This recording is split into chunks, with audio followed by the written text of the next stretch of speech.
I was just pissed off. Like, don't like have me going around saying to people, like, he's not smart. What scrim would end up just fucking screaming at each other, like legit, like top of lungs. Like, I've never been so angry in my entire life as I have been like in scrims for this guy. Like, I literally screamed at him like, "Do you want to fucking play jungle? Do you want to fucking do it? I'll sign out. I'll let you fucking sign in. I'll go top."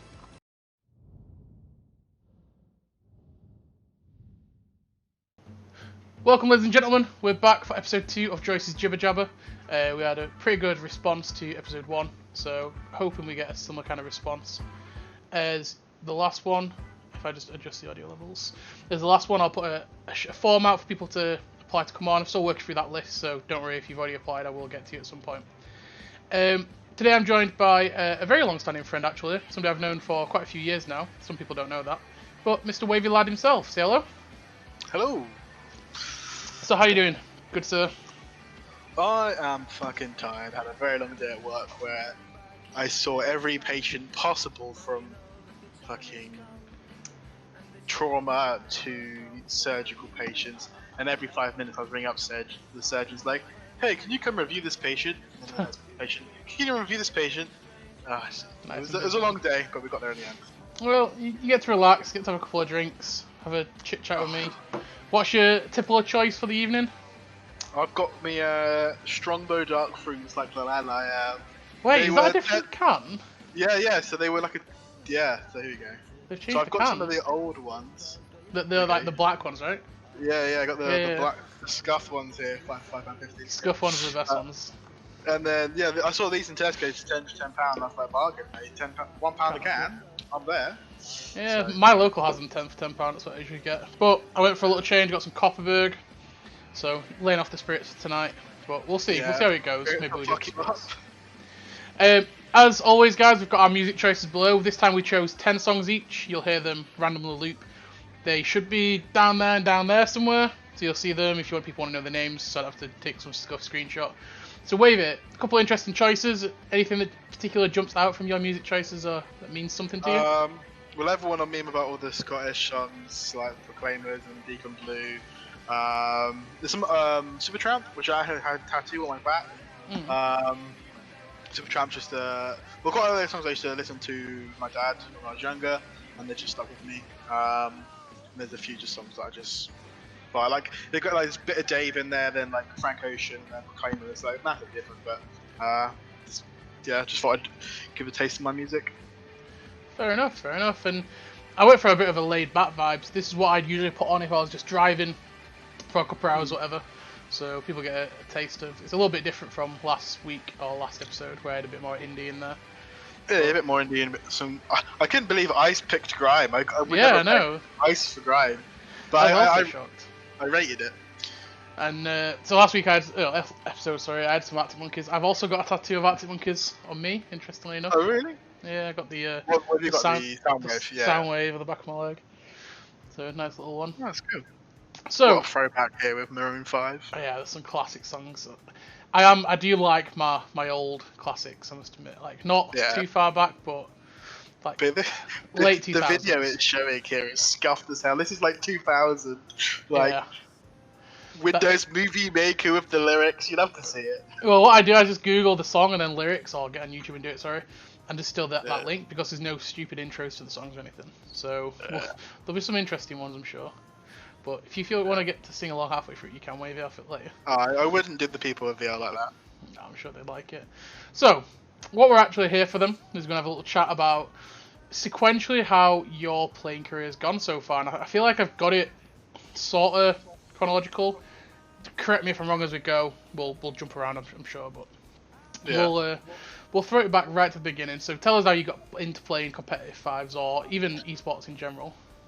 So like way back in the day, like I was just that typical like only played COD, and like I got I did like a few LANs, played like really enjoyed the competitive atmosphere. I've always been a competitive person, so like that transferred into when I was playing like video games and gaming in general. Played a few LANs, did quite well, and then I came to like college and I just like wasn't into it. Like Call of Duty Ghosts came out and that wasn't like well supported by whoever. Infinity Ward, I think it wasn't enjoyable, so I just stopped playing. Apart from like one tournament here and there, like every now and then. Yeah. And then like back in season 3 in League, my friend said, "Oh, try this game out," you know. And I had a really shit like laptop, I could barely run it. Like, and you know how bad League, how easy it is to run League. Like you have to realize how shit this laptop was. And I think I must have just seen League somewhere. I came up in my memory, and I was like, "Oh, I need to get back into the game. I kind of miss it." And I think it was like a summer as well, so I didn't have much on. So I just downloaded it on a better laptop, played it on some like a little shitty notepad, and then just transitioned from there, playing it, being absolute shit. I remember just picking Riven and Aatrox every game because I could run top lane faster with their like abilities. Because old Aatrox, you just jump, and Riven you just Q Q Q Q E Q Q Q. Because I just run it the fuck down. And then like after like, because I didn't know anyone like on League at all. Like, I didn't know any people who played it, so it was kind of boring. I was like, I miss having that social aspect. So after play, like getting like seriously like playing League loads and like getting into ranked and stuff, like leveling up my account, I started to miss that competitive atmosphere. So everyone does, you go on Reddit, you go on like look into team posts, and you came across some like random like other like bronze 3 players, and you just like, oh, let's play 5, let's do it, let's climb, blah blah. I'd scour the fucking looking for team posts and shit on the EU boards. That's how I met Summit. Like that's how we became mates. Wow. So I played with I met another guy over there. We played duo. And that's how I became a jungle mid. So we both played mid at the time. He was gash at jungle. I was slightly less gash at jungle. So I just played jungle and let him mid. And ever since that, I've just been playing jungle. And then Tom or Summit, we invited him to play. And he, like, I remember one game I was playing League, and he was playing the old Gallia where you, like the alt taunts. Yeah. And I was like running the fuck away from these two enemy champs, and he just flashes in, taunts them, and we just get up killing them both. And I literally go, "You've got balls, I like that." And ever since then, we've just been like a bit of best pals. Other friends stopped playing a while ago. He like started being like doing it into his career, photography and stuff. And then chilled a bit for League for a bit. Started looking at getting back into fives because I enjoyed it. I missed it. It's something to do. And that's, I think, when I came across probably your post in boards or Reddit or somewhere. I think we found you on. I might be wrong here because we did pick a few people, but on one of those looking for group websites where you put your details in.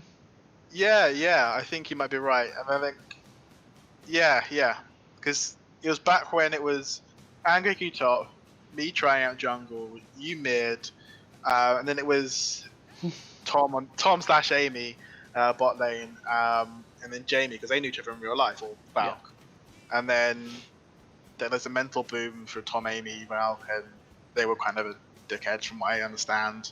And then you came in after that, didn't you? Like towards the end of it, because because Glenn was the sub at the time. I think I played like 1 or 2 games with them bot, and then I think you guys and then you guys went to have Glenn full time. Because we originally had Drigger. We touched on this when me and Drigger was chatting. Originally we had Drigger in there, and he basically just couldn't cope with Tom or Amy, as they now go by. So he just rage quit, and that's when you came in. Yeah, because I remember ages ago when we were doing in-houses like 2 years ago. I was playing against Drigger for the first time, and he goes, "Oh, you've actually really improved compared to how shit you were back then." I was like, "Who the fuck are you? Like, who? Who are you?" And he's like, "Oh, PWC days." And I was like, "What?" Because I was Stress X, and I was like, I remember the name, but I don't remember ever having an interaction with him. I still remember back then. So when because I think we tried both of you out roughly around the same time. And I remember speaking to Trigger about, we're having this with a tryout. It's called Wavy. Oh, Wavy, I know this guy. He was my sub to the main team or something. I don't know if he's ever true or anything, but he went on talking about how you was always on the bench because he's better than you. I just thought that was pretty funny. Possibly.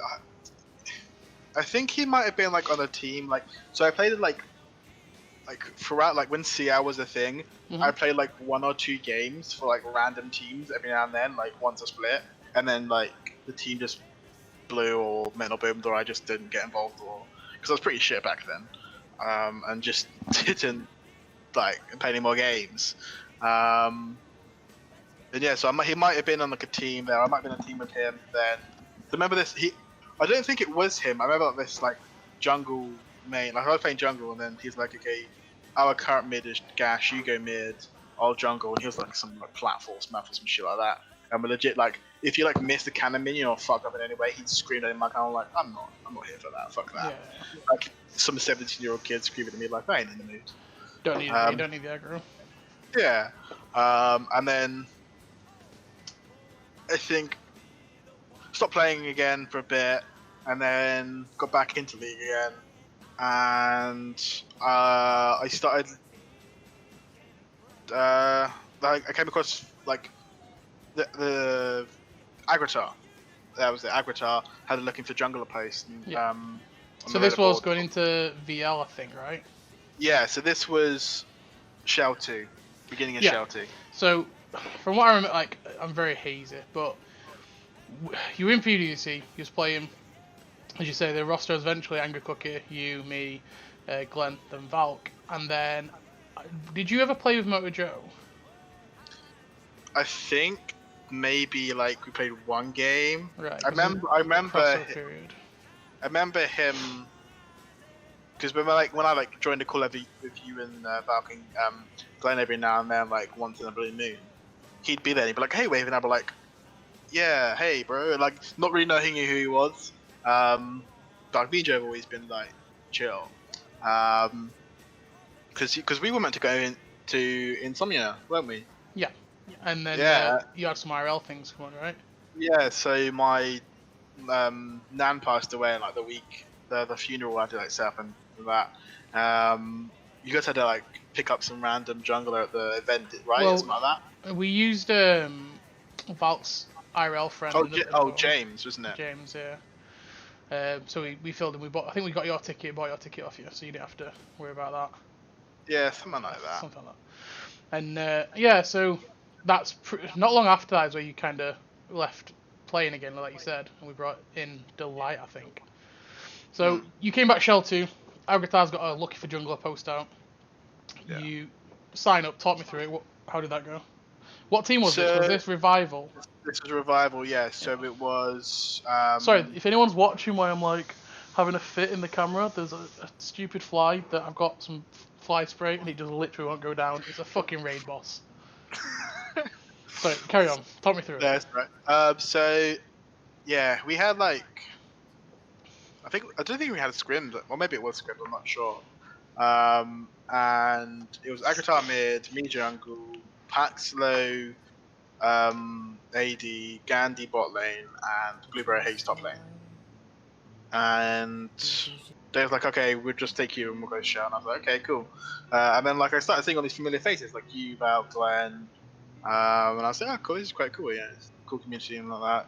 I didn't interact much because I was like, just busy with other shit. And like, I decided to pay attention to like, when they're on game day sort of thing, when I was involved with it. Other than that, I just didn't deal with it because I didn't use Discord at all, or use my phone at all.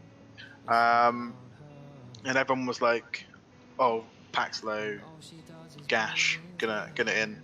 Agritar's like meh, Blueberry's like meh, Gandhi's like and then we ended up like smashing the ever-loving shit out of SRG because because when Galio had like been reworked and was busted as hell. So we just ran Galio both games with Nocturne and like forced Paxlow to play Caitlyn just so he didn't hit that hard.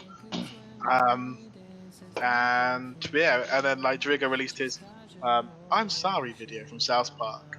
And then I just kind of got involved from there, like stayed since then really. And then we played in the Shell, we got to the finals, and then lost 3-1 to Cobras. Yeah. See, I remember playing a lot against you back then. So.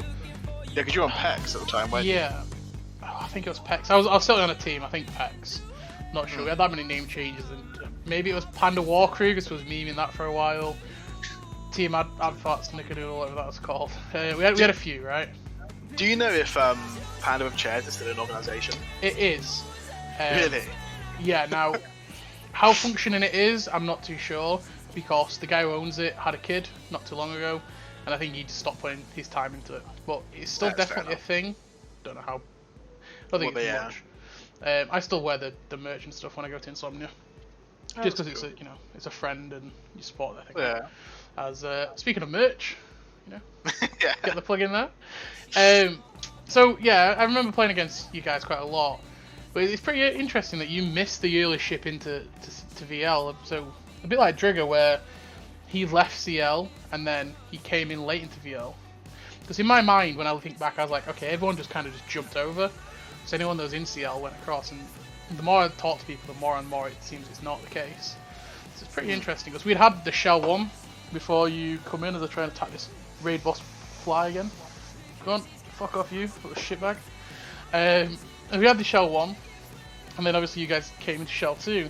And I remember playing off against Agratar and you, basically, so I was mid lane. I remember we'd trade off the Gaio pick. It was like, okay, you'd have it, we'd have it, you'd have it, we'd have it. So I still remember those days. And you were obviously a strong team. There was some weak issues, but you had some strong issues. Smurf. Yeah. Just for you, Chris. That's a whole bunch of can of worms there. Yeah, and we're gonna get to that. Oh my god! Honestly, I'm gonna go and get the fucking fly. I've got a tennis racket that electrocutes the fly, and I might go and execute it on video for the fans. Why is that a fucking thing? Is that a thing you brought, not made, right? Yeah, it's just bought. It's like £2 for the shot. It's ridiculous. Anyway, okay. so we're talking about the weaknesses on Revival, and you mentioned packs having to be played on 1 or 2 champs leading, and I seem to remember there's a lot of drama went down at Revival. So what happened? So we got to Shell final through Couchy booming Team Elite game 1. So we just like, Team Elite were like the best team at the time, like one of the best. We were like, well, let's just take game 1. We only got to win more game and we're through to the finals. We get shit stomped game 2 by Iniquitous, like Tristana or some shit like that. It's packs low. And then game 3 comes, and I think the clip is still on VL Twitch channel now, of where I'm playing Sedge. You say that, but Falk's gone through and gutted the channel, so I don't know what's on anymore.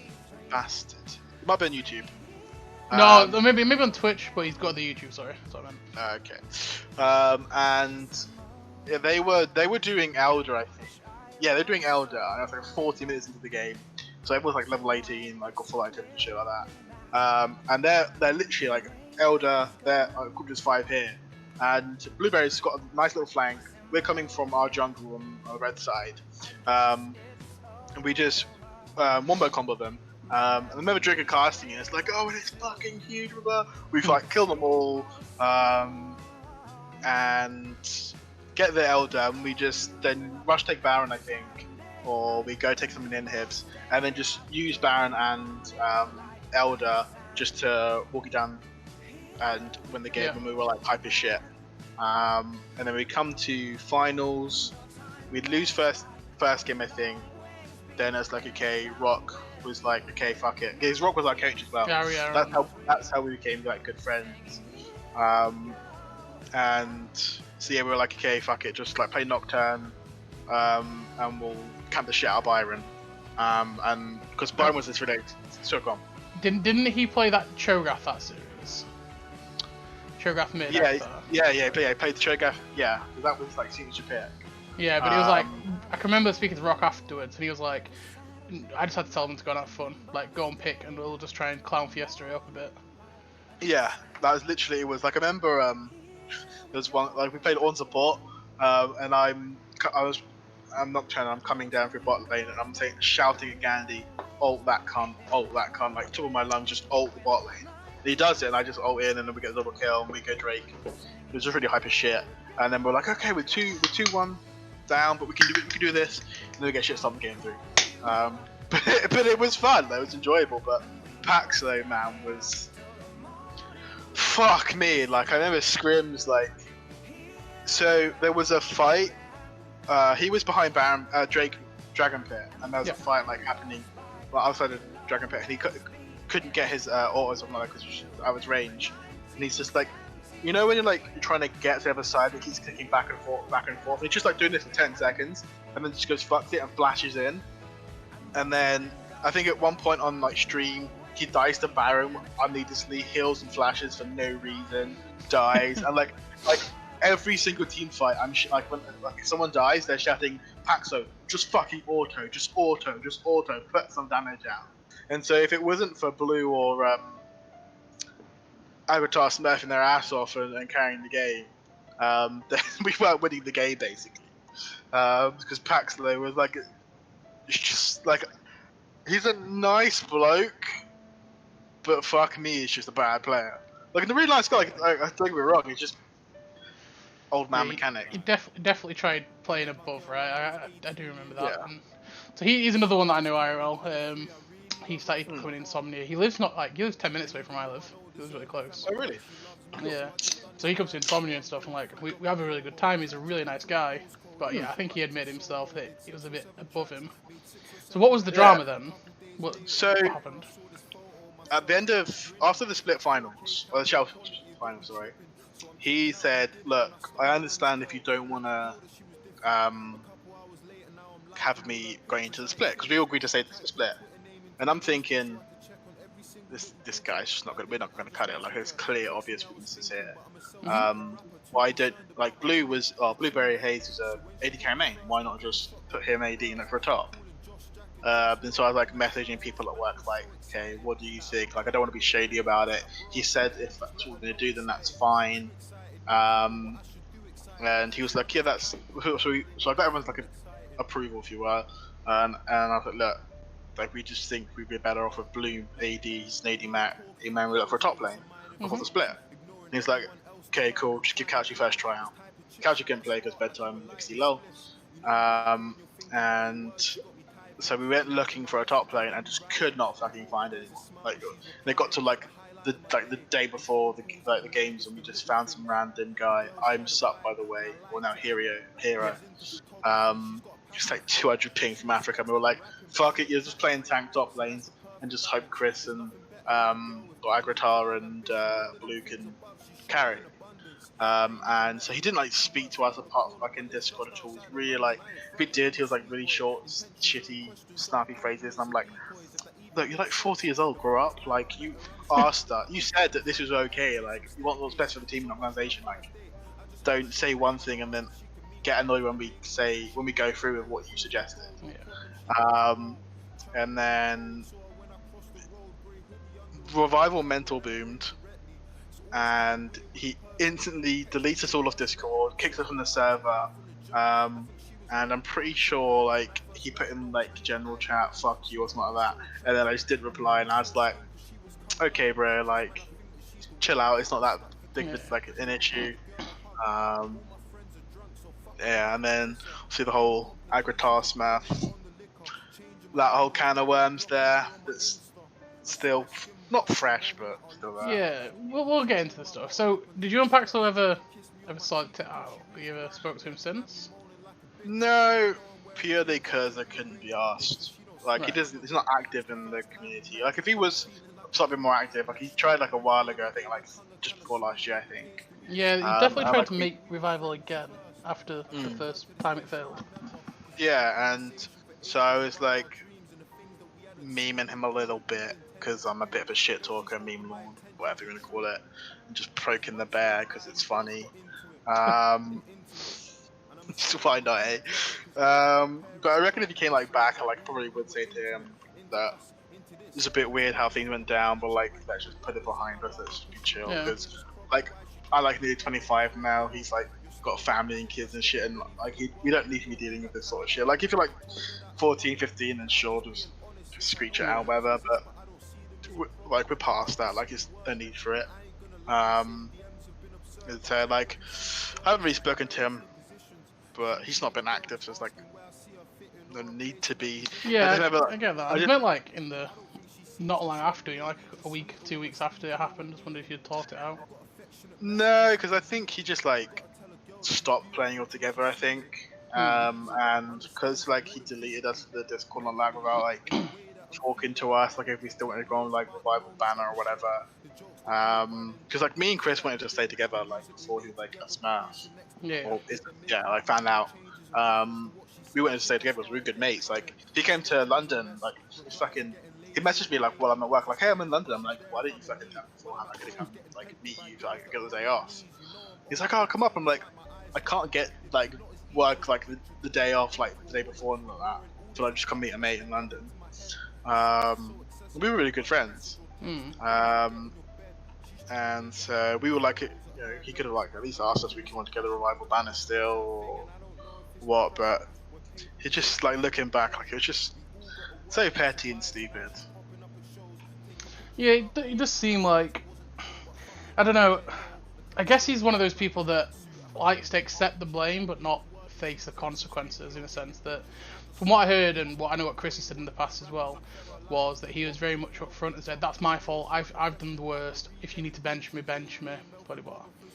But then when you actually did it, it seemed to be like, I don't know, a smack in the face to him where he's like, Pikachu face, you've benched me? Like, yeah, exactly.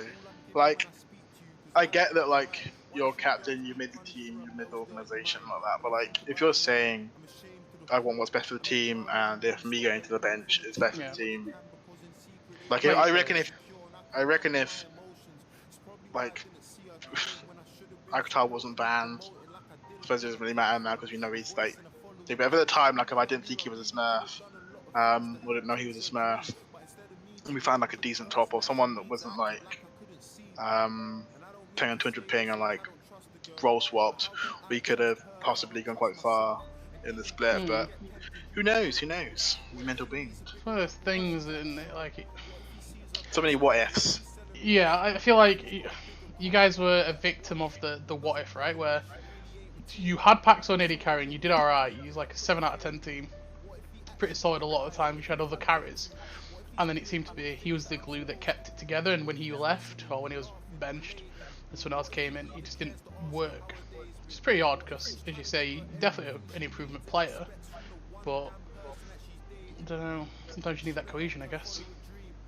Yeah, I mean, he dealt with all, like, the management stuff, if you will, and, like, sorting things out, so, and, like, Matt, or Blueberry was, like, fucking coming off a hang down every fucking day, and, like, he literally up, like, yeah, I just, like, woke up, and, like, it's 7 o'clock in the afternoon, one evening, like, yeah, I was out all weekend, and, like, I got a scrim set, and he's, like, and still would, like, do relatively well, like, after, like, 20 lines or some shit like that, whatever he's doing. Like, legit. And then became pretty good friends with Gandhi as well. Like, we were like good mates and got on well. But yeah, it just wasn't meant to be. It's now a bit of a beat. I just like to look back and giggle. Yeah, I mean, got me back into VL, so I'm happy for that.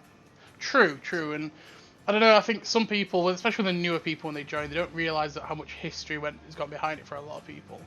Like, we both joined CL in like 2017, and obviously there's a few people late 2016 they're in there, and they've been through it all. And then you have the new people that have just joined and like, oh, there's this wrong and this wrong, and you're like, okay, I understand why you think this is wrong, but then you look back 3 years ago and this is why this is in place, and don't know.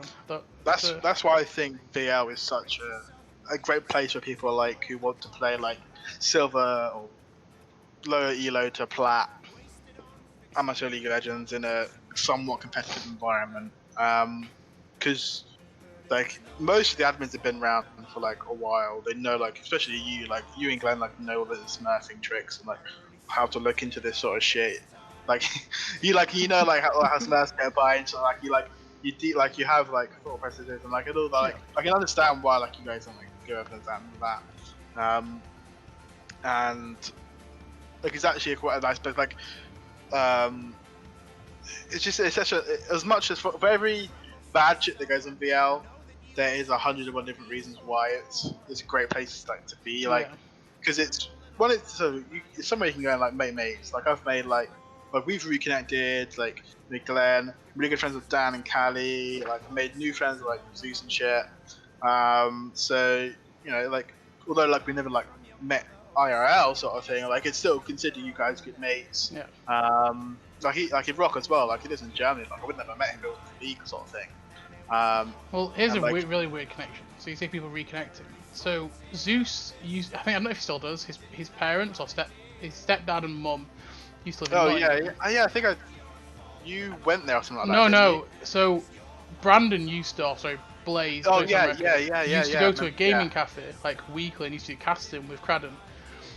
Zeus's parents owned that cafe, and so Zeus's parents know, or stepdad, sorry, knows Brandon really well.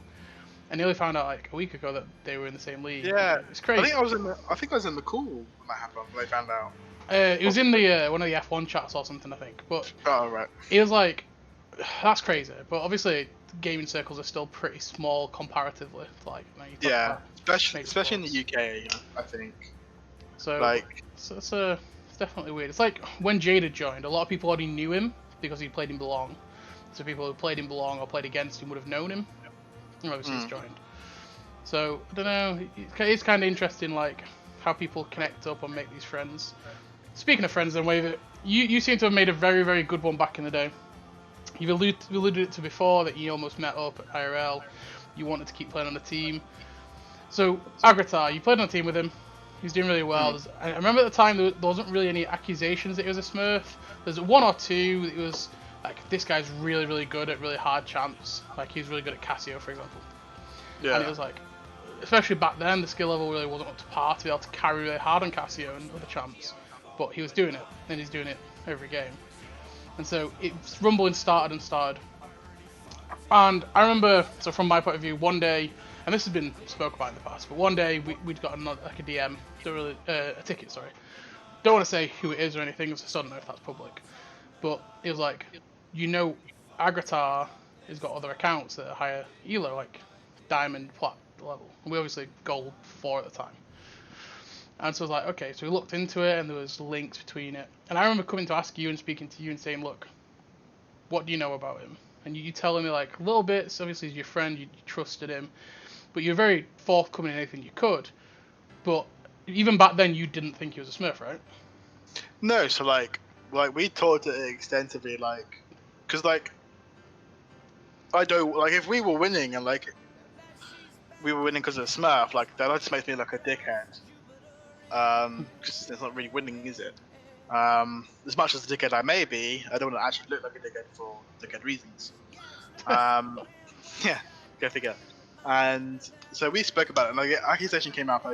I think he remember telling me that Ice found the Kuna, whatever the fuck it's called, account, Ignitar, and Ignitar, yeah. And he said, oh, it's an old friend's account. And he's like, oh, I made the friend like look through like 5 years of email history to go prove it. And I was like, you're my mate, of course I'm gonna believe you. You know, like you're just a good player. And Theo, like as you said, it wasn't great back then. He's just, yeah. Have I phrased it? Oh yeah, no, we're back. There we go.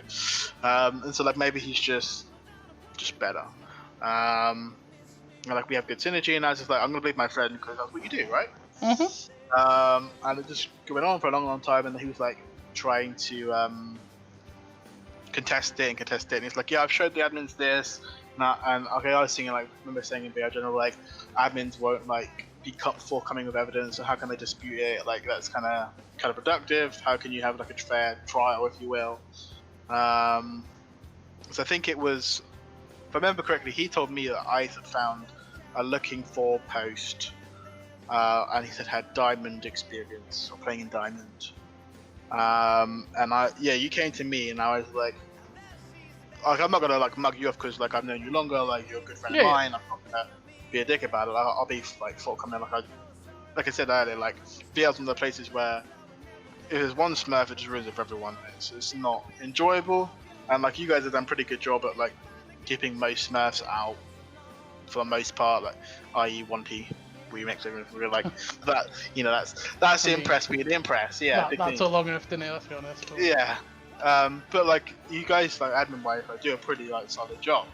By the way, you can give me the VL coin later for that, or carry on. Yeah. Anyway, so like, you came to me and I was like, I don't think so. Like we've spoken about it. Yeah. Just a good player, blah blah blah blah. And that was it. And then he was still banned. I was like, this is annoying. Like, why is he banned? He's like, obviously not a Smurf. It's just bullshit. Blah blah blah. And this is where like, not my hatred. I know it's a strong word. But like my dislike of Ice came from. I was like, why is Ice getting involved? I mean, he might have been an admin at the time. I'm not sure. I wasn't really paying attention to who was. don't think he was, because this is when Agratar was on 7DS at WSL. I can't remember which. I think it's 7DS. It's 7DS, yeah, because he played like one game of Draven and apparently then banned. Which then that opened up all the links and everything. Because he'd linked an old account that linked. Anyway, those links and that. So I don't think Ice is an admin. I think he was playing for Deja Vu. Maybe? Yeah, I'm not sure. Yeah. And so so that's like where my like, just like a Kenneth, like they just targeted him because he's got like bad blood between Agratar and Ice and just like bullshit pettiness. And I was like, okay, it's bullshit. He's been banned. We were still good mates. And I went and started playing for TSB at the time. From one Smurf to another, eh? Yeah, right. And so we made finals, got dicked by WSL in the finals, or 7DS at the time, whoever they called. Yep. That was depressing as fuck. Because the plan originally was to have, because Dragless was a mid main, have kick Revante, whatever his name was, or Tom kick him. Yeah, and have me go jungle and Dragos actually play mid, like his main role. And so that was like we done it at scrims, and we were like literally like destroying 7DS like every day or every scrim, because we'd always scrim like Saturday at like 3 p.m.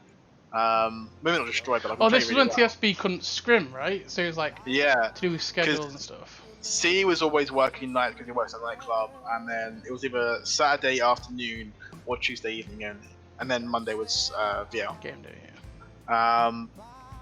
So like we barely scrimmed, and then like Kuki, or the top laner, was always like at the time doing those finals for his uni, so he was like off most of the time. So we didn't scrim. We just played sort of solo queue and flex and shit like that, barely. And so Agratar was finding his own way in VL, and we still good mates. And then he gets banned, and we're like, well, fuck. And I was like, okay, well, that sucks for sure. And then it goes on, like I continue playing for, who was it at the time? I think it was VGB. Like, so I finished with TSB and go to VGB with Kali, Dan, Thuran, and Lama. And there's Pickleman's team. I can't remember what they were called. SCS. SCS, that was it. And they were a good team. We were a good team as well. We were doing really well because Dan's good AD carry, Kali was good at mid. Well, just before we get to the SCS bit. Yeah. So how was it? So I presume at this point you still didn't believe that he was. So after the ban came out, and obviously all the drama that followed, I'm presuming that you still felt that he wasn't, because he was your friends, right? Yeah. So I was like, well, believe my mate. I'm not gonna like be a dick and be like, nah, you're a Smurf. Like I've not seen the evidence. You explained to me what they've like. He said, oh wait, it's a old account link that his friend used to play on. I was like, yeah, okay. Yeah. Like, and part of his thinking was, well, like if he's been in VL for so long, like he played in VL the first split, right, with and then the Shell 1 Asco, yeah, I can't. Yeah. Don't know what team it was.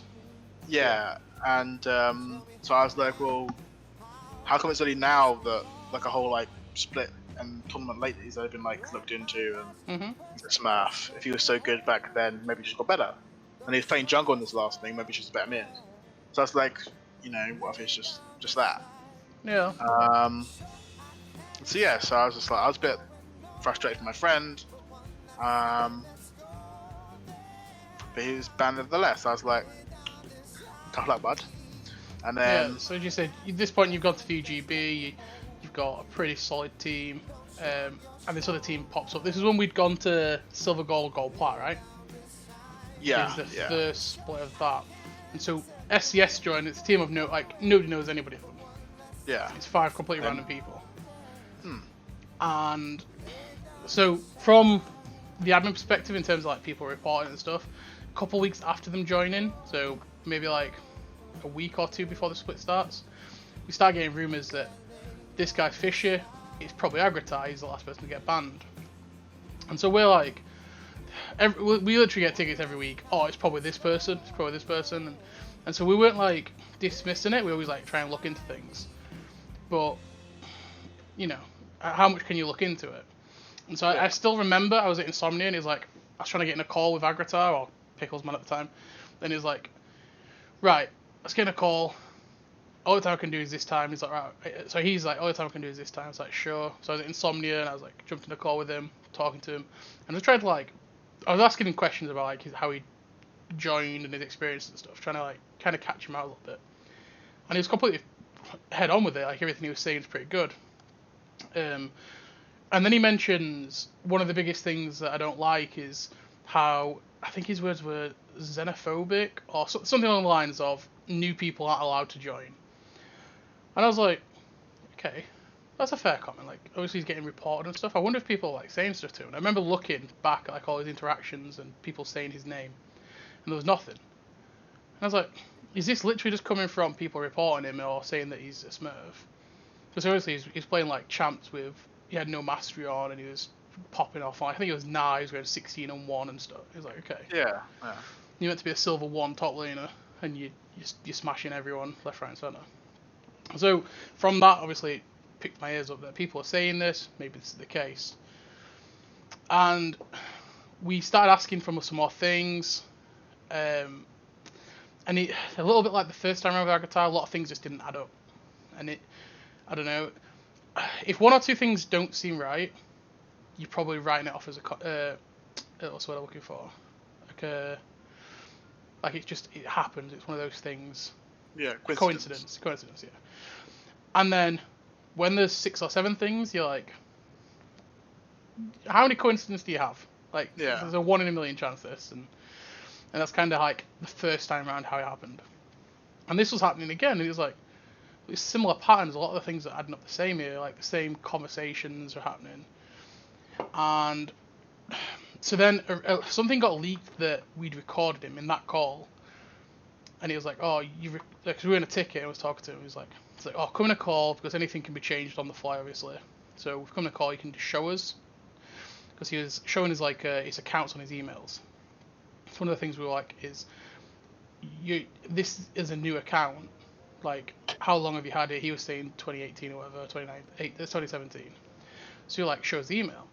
And so he showed us a screenshot, and Glenn was like, that's photoshopped. Or there's something not right with this picture. Get him in a call, screen share. So said, oh, come in a call, and it's like, no, the last time we was in a call, you recorded my voice and you spread it around everywhere.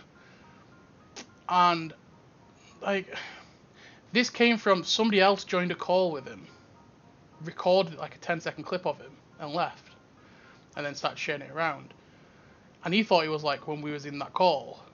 And I was like, I'm Insomnia. If anyone's ever been to a LAN party, you can't hear each other like from me like a foot away. There's so much background noise and everything, it'd be impossible to use that clip anyway, because you just hear all the static and all the people in the background. So that's like the most pointless thing I've ever, like, why would I do that? But I remember all this coming out and he was being very defensive about it. And so obviously that led us towards there's a few things that came out and we were like, okay, we're just gonna not take the chance. We weren't 100% sure it was Agratar, but it was like, okay, this is a Smurf account, we'll just ban it. So that's what we did. But obviously at the time you were playing VGB, you had Dan and Callie, sorry, I've got a really itchy arm, and you were in the same division, because there was Team Vigorous and Vigorous Beta. Vigorous Beta was the gold, silver type team. Yeah. So you were playing against SCS. So what was your experience as the fucking raid boss flies come back?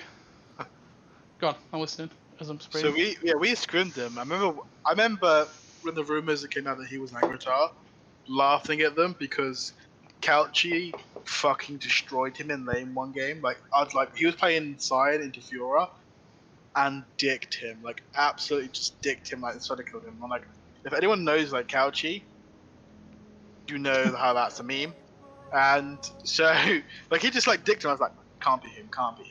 Yeah. They were a good team. I think McGough was a bit trash, and so we just blued him jungle with me and Callie. The mid was okay, I think. I can't remember who he was. The AD was decent, but would coin flip whether he would pop off or not. Well, the ADC was Bafu. It's Bafu. I thought it was Elio. Oh, it could have been Elliot. Was Baffy on that team? I swear Baffy was on the CS. I don't think so. He might have been. I don't remember. Because Cliff was on that team. Goth Jungle, Pickled Man or Chris Agritar, Kunal waiting for him top, and it was Elio definitely AD. Cause I remember him playing Vayne all the fucking time. It was annoying as shit. Because he was definitely Cliff's support, I'm fairly sure. Possibly, yeah. I'm not sure. I'm not sure. Maybe I've made that up. No, Cliff definitely mentioned SCS. They have applications. It's a long time ago. So yeah, you're just saying, sorry. Yeah, so, and then I was like, there's no way these guys are Smurfs. They're decent and they're annoying to play against, but like, if Couchy can dick this D4 top laner, like, main. Like, I remember Chris saying, like, back when we were looking for a team together, that he wanted to play top, because that was his main role. And so if he's now playing his main role and getting dicked by Couchy, I'm like, it's not happening. It's not him. Unless he's like ultimately sandbagging it, it's not happening. But then there's like, we swim again, and it would be a point where their top laner was 1v9 the game. Like when we were so far ahead one scrim, I think he's playing Renekton or something like that, and he got fed off Thrun because Thrun would always run it down. And he ended up just 1v9 in the game, and we were like, what the fuck? And like, maybe there is some truth to this. And then I think I was at work, I was out on my lunch having a smoke, and you messaged me, and you're like, right, be serious. Do you think this guy, I think this is Agritar? And you sent me that 10 minute voice clip that was bouncing around, yeah. So I wasn't 100% certain, but I was like 90% certain, because it didn't entirely sound like him. But then he said, like, the way he speaks, like, the way he, like, the idiosyncrasies of the way he talks, and his laugh, I was like, yeah, that's definitely him. Yeah. I should have Couchy, who like knows him as well, and I think you should have Rock as well. I think Rock was like, that's not him, but I was like, I was like, yeah, Rock said he wasn't him. Yeah, and I was adamant it was him, and then I would start making the memes about Pickles Man, Agritar, Smurf, You enjoying your fan conversation there, bud? Well, I'm trying to find the SCS roster for you. Ah, that's right. But I don't want to go on obviously a thing. Yeah, that's cool. And I can't find it. Fuck, I was following the train of thoughts after that. What's it saying, bud? So you was talking about how it came out. Rock said it wasn't him. You said it was. Yeah. And then I started memeing it loads because me and Callie and Dan were just meme fucking everything, and it was just meme after meme and meme. And he, after like he came out and like I was like lol, yeah, Agritar lol. Was like so brazen about it. Tune, by the way. Well, initially it didn't. Initially he was saying, like, he was memeing it. Like, I don't know who this Agritar person is, but sure, I'll be Agritar, haha, I'm Agritar. Yeah, you're right. Yeah. Because he like, when we changed the Plat 1 stuff, that's when he then eventually came out and said it was, and he said it in the ticket first, and then he went into it in general. So he changed his name on Discord to it. But yeah, he was like hardcore denying it, and then whenever drama popped up, out popped Agritar to nowhere, even though he should have left the community ages ago. And it's like, every time somebody got banned, he pops up. So, but yeah, he was denying it at first. So at this point, were you convinced it was him? Yeah. Once I had that voice clip, I was convinced.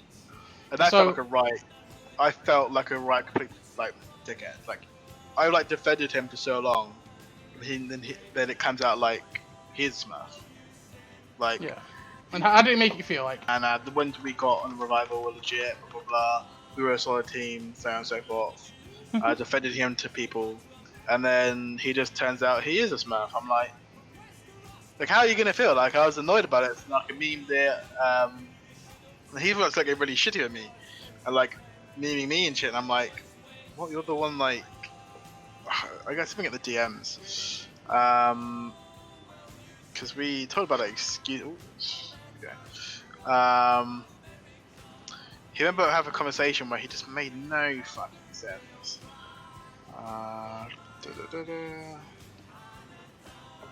We're not space for the empty cans. Signs you're an alcoholic. I had to throw him over there into the recycling bin. Yeah, I think we joined an in-house or something like that. Or there's a meme, I posted something, and he goes, Me being mad for you not defending is so funny. Don't know where you were getting this one from. I was like, I defended you up until this point, until you clear your Smurf, when everyone knew you were Pickles Man. Sure, I meant memed about you being a Smurf, but that's just a meme. And then you started shit talking me in DMs, etc. Like, I never shit talked you. I said I didn't trust you because you giving me shit when I was Pickles Man. It's like, well, obviously I'm giving you shit. It's a meme. I didn't know why adding so salty or mad over when all I've said I didn't trust you and talked to Rock. And I was like, I'm giving you shit because you fucking lied to me. Like, yeah. Because that's not what friends do. Because you don't know the times I defended you to you and like to Joycey in DM to give me half of it. It was you. It's like, yeah, I appreciate that. But you've got to understand how you're giving me shit, so I couldn't trust you. It's like, well, like you were a Smurf anyway. Like, it's going like round and round this shit, round and round and round.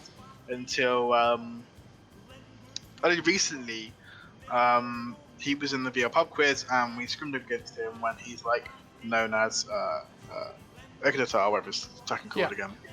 And we had a scrim set versus him, and like it's now just been like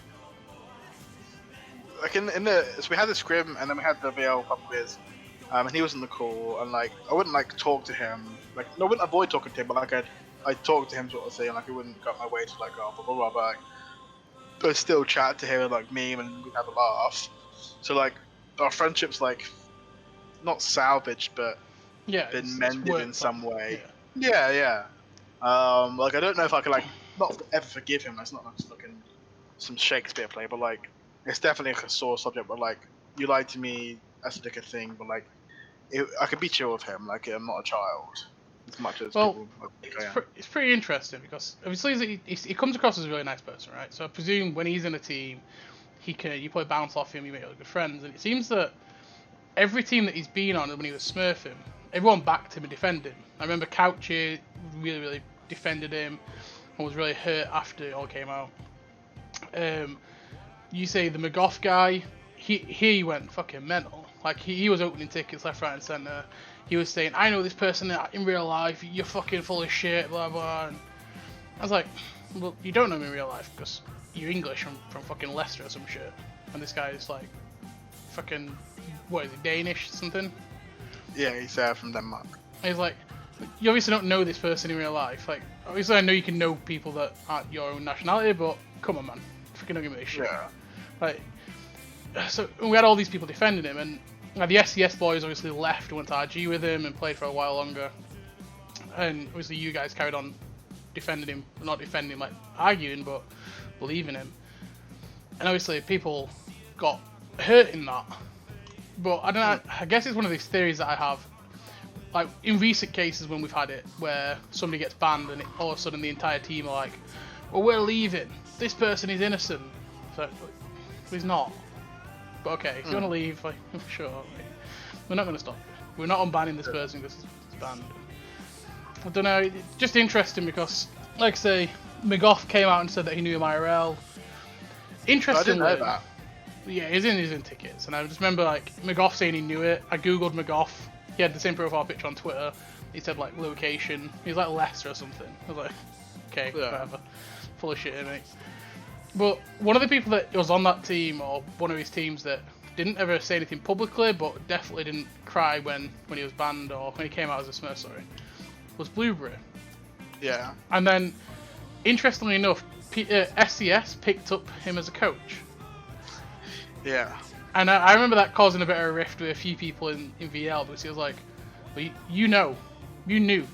He's like, well, I didn't know. I'm not here to say whether he knew or didn't know. He fucking knew, but you know. Yeah.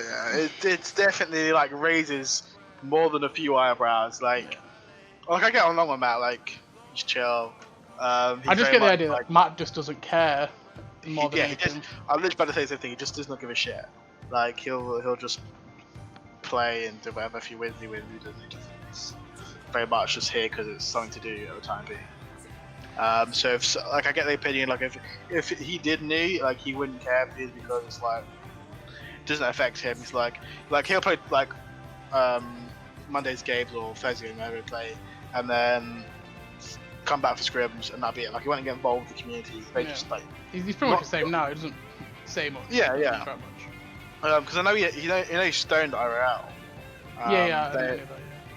Yeah. And like Stone will say the same thing. Like it doesn't give a shit. Like not to say that Blue or Matt did know. It's just I could see like it either way. It definitely is suspicious that you're on revival of him on another team with him previously prior to that, and then you join SCS. I think he probably did know. That's why I was making the joke earlier. But I think probably what's more likely to have happened is that he put looking for a team out for a coach spot, and obviously Agritar knew him and probably went and said, "Do you want to be that coach for SCS as Pickles man?" And he might have said yeah.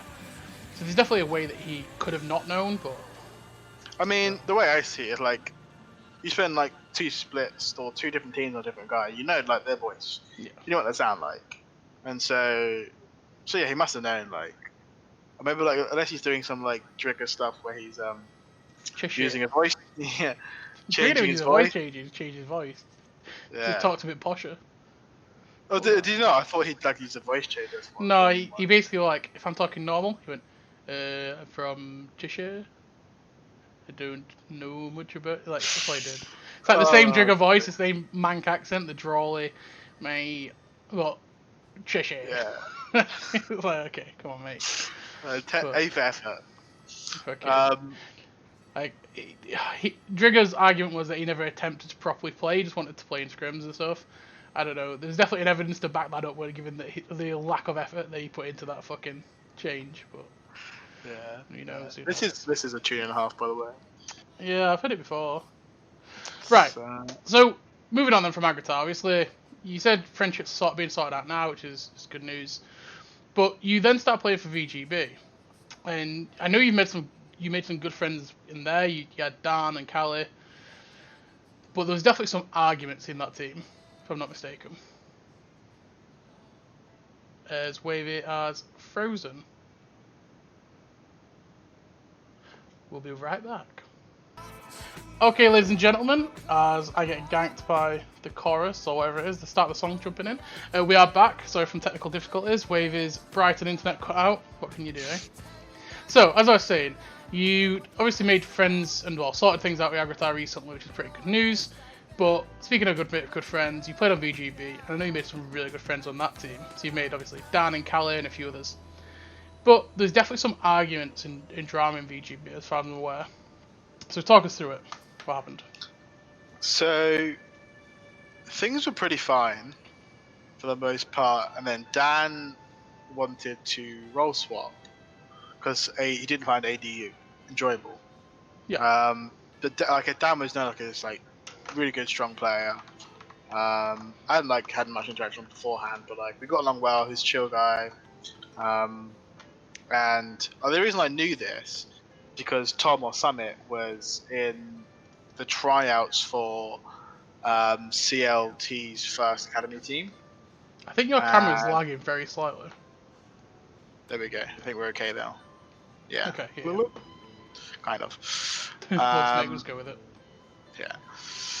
And I'm out of sync here. Yeah, you see it. There we go. It keeps coming in and out. I tried leaving the call screen and coming back, but did change it. Yeah, I think my internet's just a bit trash. It's been a bit. It's fine. I'm sure it'll catch up. And so Tom was in the trial role and sent me a message saying, "Oh, Dan's in the trials as well. Is he not part of your team?" And so I'm like, "Shit, we got to lose one of our good players here. It's a pain in the ass to find another good player, especially AD." And then so it was Dan and Llama Bot. Dan's very much like, okay, Llama's interesting character to play with, but it's working. We were winning games and we were doing well. We were winning most of our script. It's pretty heavy-handed, really. And Thrun didn't want to play top anymore. We didn't go back to support. Yeah. And so Callie came up with the idea that we go. Dan wanted to play mid, so Callie go AD, Thrun go support, and Llama top. And this worked well for 1 week when we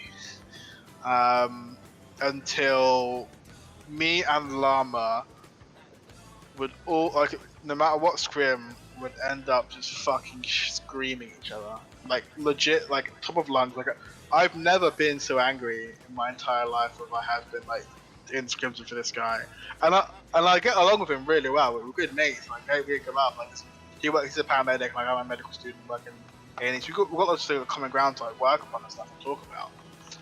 And we would just like he thinks the game should be played one way and I thought it the other.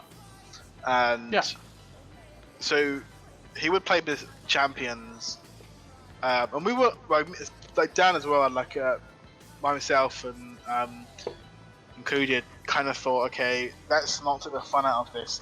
If he wants to try champs, let him try it, which is fair enough, you know. Like ultimately it's not that big of a deal to lose. Even though I didn't have that competitive edge, we could still win. So playing like shit like Kale and Fiora and shit like that just weren't good. It's like, well, I mean, Kale was decent, but like you had to get level 16 before like it was a relevant champ. And like I remember like one scrim versus DV, and I'm like screaming like, just don't go bot lane, get the fuck out of bot lane. Like they're all coming for you, just get the fuck out. And if you die, we lose the game and we're out. But I think this was last like not the last week's of playoff sort of thing. Yeah. And he's like, no, it's fine. I can 1v5, 1v5. I'm like, Llama, fucking listen to me. They're coming bot lane. He's like, fine, just backs off. And lo and behold, gets 1v5 by the goon squad that's DVA and dies. And I'm like, what did I fucking say? What did I say? And this would happen all the time. I'd be like, look, stop split pushing. You don't need to be here. Don't do this. It's just not gonna work. And then he'd be like, no, it's fine. And then he'd die and we lose the game, and we go into VOD review afterwards. And I'd be like, look, we see here, and here on the map that they're coming. It's obvious they're coming for you bot lane. Sucking back off of. Don't do this. Don't do that. And he'd be like, oh, okay, yeah, fair enough. And I'll be like, yeah, okay, we'll go over it. Like, it's fine, whatever. Yeah. And it happened every fucking scrim. And then it came. I think we were playing the playoff spot versus DDA. It was an important match. We had to win. And he's like telling me how to path. And like, you should be coming over here at this level. And I'm like, I literally lost it. I just like fucking done last night. I literally screamed to him like, do you want to fucking play jungle? Do you want to fucking do it? I'll sign out. I'll let you fucking sign in. I'll go top. And just screamed at him. I was just fucking done. And Callie's there. Like, you know what Callie's like? Just fucking laughing his ass off. Poor Shadow Hopper. No, you got it right first time. he come in to fill for us while Dan was in Thailand. He's like walked into this shitstorm that is like me and Llama constantly arguing.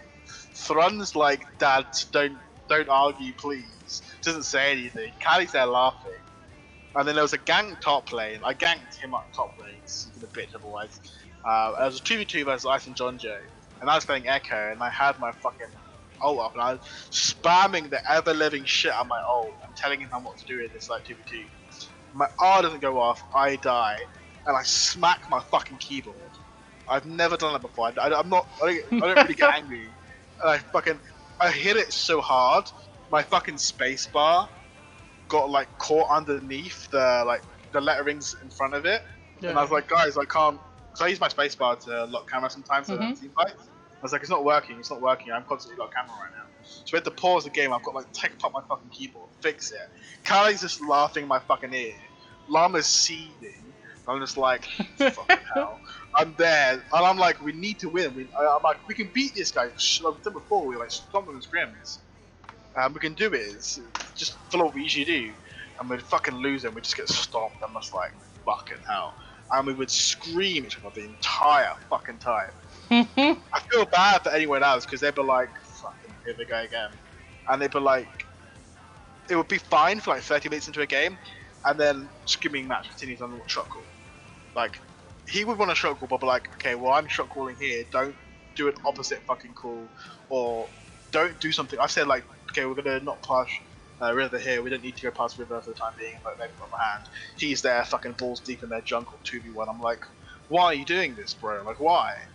And then like after the game we'd be like, yeah, we good? I'm like, yeah, we good. And that'd be it. And nothing would happen. Fuck all would have happen. And then next scrim set, same thing fucking happened again. and it's just like, what is it, the definition of insanity is doing the same thing over and over again. Yeah. Expect different results. Exactly what it was. And then it all came to a conclusion where, because he lives in South Africa, they have like a rolling power outs in different parts of the city or some shit, and didn't have any fucking power, couldn't let us know. So we're like, okay, fuck, he's just not turned up, we're fucked. We're like, Couch is our sub, we'll take him game 1. And I think we lost that versus WSL to go into the finals. And then Couch is like, Mom said I've got to go to bed. And I'm just like, you're fucking what? You're 17, bro. And so that day as well, I've literally had an hour's sleep, spent 8 hours in a fucking work induction trying to stay awake in this fucking like super warm auditorium, like learning about back support management and health and safety and fire regulation. I don't give a fuck. I'm just here to hit the paycheck and start my job. Like, as I come home, I'm like, I'm looking for this. I'm legit like on this, like driving home, like trying to fucking like not crash. I actually, so I would drive to the train station, get the train over, and then walk to the place. Yeah. So I fell asleep on the fucking train, missed my stop, then wake up somehow by some miracle, like 2 stops over, run to my fucking car in the car park, in the pissing down rain, no coat, drive back. I've had 1 hour's sleep. I'm not in the fucking mood to play. Couch is like, yeah, Mum says bedtime. I'm like, fucking what? Llama's not here. I'm like, fucking up to here. Callie's just like laughing at me, fucking seething. Shadow's like, let's just calm down, guys. Thron's just like not saying anything. I'm just like, okay. And that was the day Dan was back. So he's like, fuck it, I'm just gonna go support. I've not played in 3 weeks. I literally got back today from Thailand. I'm like, Dan, just please fucking carry us 1v9. Callie's back mid after not playing mid from like fucking like 4 weeks. So he's rusty as shit. Shallow's playing first time with Dan support. Dan doesn't play fucking support. It was all just a massive fucking shit show. And then like, I was like, if we're not eligible to play because fucking Couchy's got to go fucking bedtime because it's fucking 17, his mum says so, I'm going to bed. And then that's when WSL fucking played versus Rani and somewhat a bit VGB and like downplayed Cliss on top of shit like that. And I just was like, I'm peacing out. It's 7 o'clock in the evening. I'm going to bed. And I slept for like 18 hours. That was honestly one of those stressful times of like the hour tool, if not my life. I've been in surgery and like resus. That was more stressful. Fucking sounds. Yeah, like I was just so like every part of the day was there to like piss me off, and like I couldn't not go to so I was missing lectures to go to this induction thing. I was skinned because I hadn't started my job yet, so I was like, I need to get this fucking lecture done, get this induction done ASAP so I can get paid, so I can actually pay rent as well. Fuck me, bro. Like, just thinking about it now is just getting like my cortisol levels up. I'm just fucking stressed. So what happened then, the day after or whatever? I was just like, fuck it, whatever. Like, we had a good run. I was pissed that we didn't have a proper shot. I think if Dan stayed bot with Llama and just enjoyed playing with Llama support, because we were playing like Garen, Yumi, Yasuo, Gragas bot lane, just stomping teams. Yeah. And like we had fucking Sean Slay's bot coach and the fucking meme that he was. Like, him and Looney would go at it every single time. He's like, yeah, I got a black belt in karate, and then Couchy's like, yeah, me too, and it's like just such a like waste of like time and effort. So was like, Looney your coach at the time? Sorry? Was Looney the coach of VGB at the time? No, Looney was PMA coach. But oh, Sean okay, Spade, yeah, I thought so, yeah. Yeah, Sean Spade would just, him and Looney would just fucking go at it and like, and him, Sean Spade would go at it fucking everyone. But I felt kind of bad for Sean because everyone like bullied him for like being Welsh and chatting cheap. But like, you know, don't chat cheap. Well, I mean, so he went on, he was on the video with Dom, I Will Dominate. Yeah, I Will Dominate, yeah. Where he was like having a go at him playing that game, and they'd not even watched the game, and obviously got a load of fucking abuse off that, which is one of the last times I really heard of him, really. Yeah. I see him playing Valorant now, that's about it. Pretty interesting. So, yeah, VGB kind of went bust after that, I'm presuming? Yeah, we were just like, I think in Cali applied to admin, Dan then said, why don't you run HH? And I was like, yeah, sure, I know Dan, it's chill, people at HH. But I miss being VGB, it was good laughs, like people at VGB like Spring, Midnight, Ram, Tarbe or Kevin, like, we make good laughs and like that. And then we made Power Fruit Mental Boom before the split even started. So like he was like putting all this effort and like he was using all the documents he had from Peg of like we ward here at this time, here's the draft of this, we do this. He had an hour and a half like voice call with like with me and Couchy about like tactics and like how to play the match. I was legit 1 hour sleep again. I was like this, like, yeah, sounds good.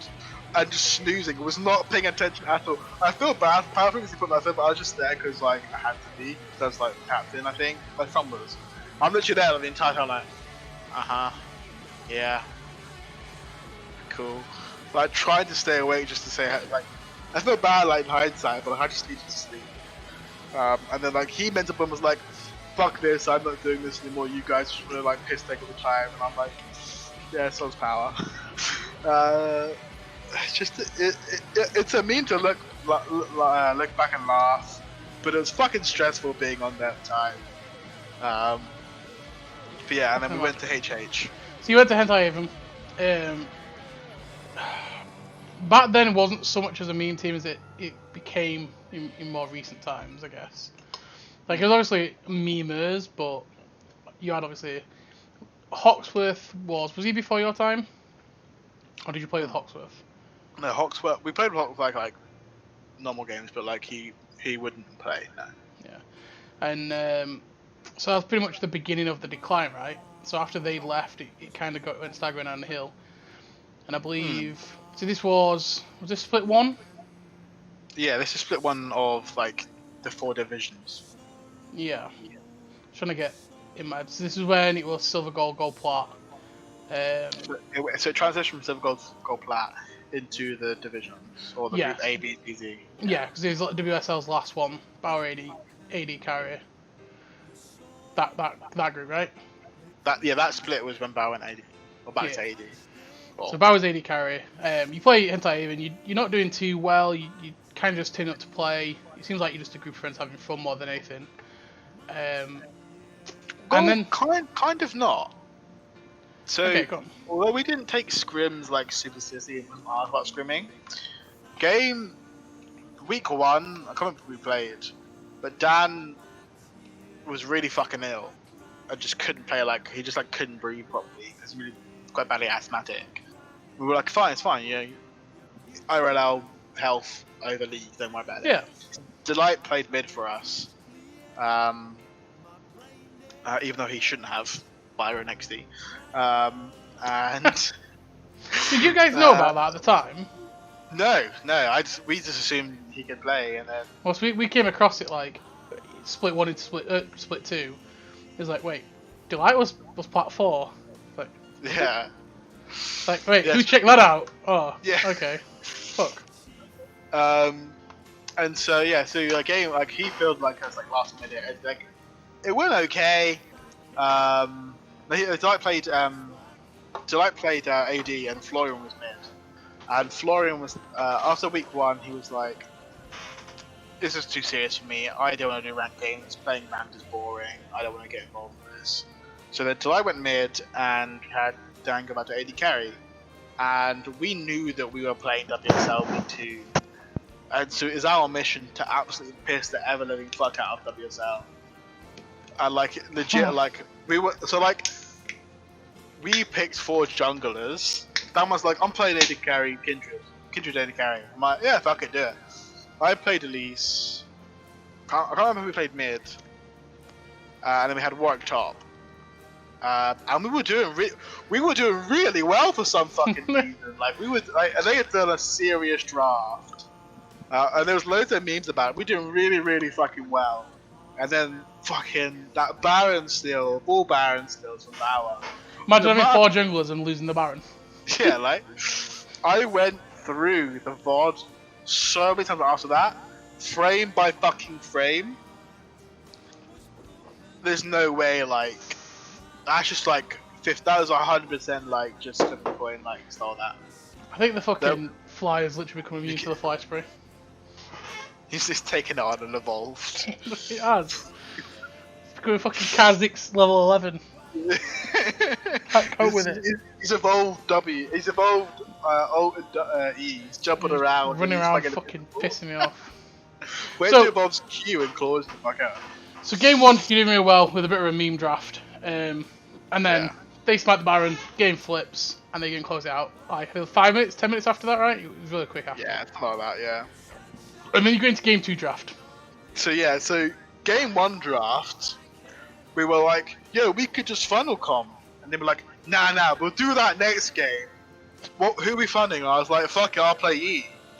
And so we had Soraka top, Tarek mid, and then... Was it Lulu, Yumi, or something bot lane. My tight ad, Bauer, got killed 2v2 versus Xayah Nautilus versus Yumi. I am, because he's fucking right here. He's like in my bastard face. Fucking, oh, honestly, I'll title the video "The Revenge of the Fucking Fly." Oh, bastard, honestly. Yeah, and then so he died to Yumi Lulu bot lane and Xayah Nautilus. I lost lane to Kindred ADC, by the way. It's the same bot lane. It's just such a meme. And then they got to the point where I was kind of bored of not doing anything as Yi. I was like, fuck it. We just tower diving cunts now. I've got 4 supports, why not? And then poor bombing dude's getting like ganked like every 2 minutes with Soraka. And Jarvan and I think it's Ornn just kept killing him over. I'm like, there's a shit show going on top lane. I ain't going there. Let's keep going bot lane. So just get diving into Xayah, and Xayah was like ulting, healing, and all that. And it's just like shit show. And eventually get like 1 kill. I'm like, yes, boys, we go. We just get shit stuff in that game. And then WSL were like, competitive integrity. So there must have been 4 tickets of various WSL members opened up. And so, for anyone that doesn't know, my stance on WSL is it's always been a mob mentality thing, where if one person says anything, the other 19 of them crawl out the woodwork and go, meh. So, like, Bauer going, well, about competitive integrity. Everyone else goes, competitive integrity. You know, Luxar saying, this is fucking wrong. It's like, Luxar, did you even watch the game? He's like, no, but it's still wrong. Like, fucking Fatal coming in saying, how do I open a ticket so I can complain? I've never done this before. And it's like, what the fuck's going on? It's like the Knights of St. D, the team that says competitive integrity. So I was like, they're like, that's just a meme comp. It didn't mean anything. I was like, right, well, okay, but like they nearly won game 1 with a meme comp. They nearly cheesed you. Game 2, it could have worked, and so I remember watching back of the clip, and there's a clip where you take a fight in top lane, where so on Yi, for anyone that hasn't played Yi or don't know how like high level players play Yi, high level player by the way, you don't engage with Q, you use Q to disable some sort of CC, right? And in that fight, you just literally Q straight onto the carry, and then you've got nothing to stop you getting hooked, and you get hooked, chain CC'd and die. And I point out because of like where the other people were, Oriana's like the other side near red buff, and I point out I showed with some arrows to, I think it was Bauer, and I was like, if you don't use Q here and get your autos off, you Q the hook, you come out, you kill the carry, you've got a reset on your ult, you can then start whacking down these support before the mid gets there, you get a triple kill, you get Baron, you win the game. I was like, I know the comp's not a great comp, but we don't know if you'd practiced it in scrims or anything. Like, how can we decide what's meta and what's not? And then Barra argues about the semantics about Oriana flashing the wall, and I was like, she didn't have flash, mate. Not gonna happen. So, well, she could put the ball on from over the wall. I was like, it's the other side of the bush, can't read. And we had this big back and forth. and they're screaming, like they're going mental. Like they won the game and they're going crazy. Yeah. Hentai should not be in this league. Kick them out. We're not playing until they'll leave. It's like, what it the was fuck? literally the goal from day one, just to piss off Power, the WSL. Because like when they at the beginning of the split, they did an interview with Copy of Fire, I think it was, or someone else perhaps, and they're like, oh, there's meme teams in here. Hotel Haven. It's like, and then as much as like I get along with Silverback, like this one thing I like, always rub into him for is the fact that he's like, I'm here to win, not to make friends. It's like, this is a silver amateur gold league. Like, who gives a fuck about winning? Like, it's not that end of the day. Like, I was happy just to turn up like twice a week, have a scrim, have a game, have a laugh like Ranny Dan and Florian and July and all that, and just have a laugh like that. I was happy for that. That was chill. And then it, like, obviously this split with Hentai Haven, and they turn out not even to be the worst in the group. Like, obviously, I get they are technically the worst in the group, but I mean, one team in that division mental boomed and the other one didn't. You know. Who mental boom? Those two junglers that mental boom, mate. We'll not get into that unless you rant further. But you know, and then obviously on top of that, you see Bauer playing against Hentai Haven, and they were playing like fucking Nocturne support or some shit, weren't they? Yeah. Like, that's I like don't think 12 weeks Bauer, ago. Yeah, I don't think Bauer possesses the ability to self-reflect and understand what the two parallels those games have. But I don't think. Bauer Yeah. for you. But anyway, so you finish on Haven, not much else really happened that split, and then you join Sacramentum. So Zeus, who'd just been unbanned, he had a one split ban for harbouring. He makes a team, Ram Ranch Esports, I believe it was originally called. Yeah. John Joe joins. He wants the name changed to Sacramentum. No idea. Team Sac. I came up with the idea. We had a channel for team name ideas, and I was like googling land shit because I've always thought land shit sounds cool. I was like mystery, and I was like Sacramentum. That sounds pretty cool. And I was like just loving for Sacramentum the entire time. So you go Sacramentum, and first off, the biggest meme in the world because it's Team Sac, and the fact that you haven't gone SACK or SAC as your team tag is criminal. So I will still call you Sac. I petitioned for it, but Zeus wouldn't let me.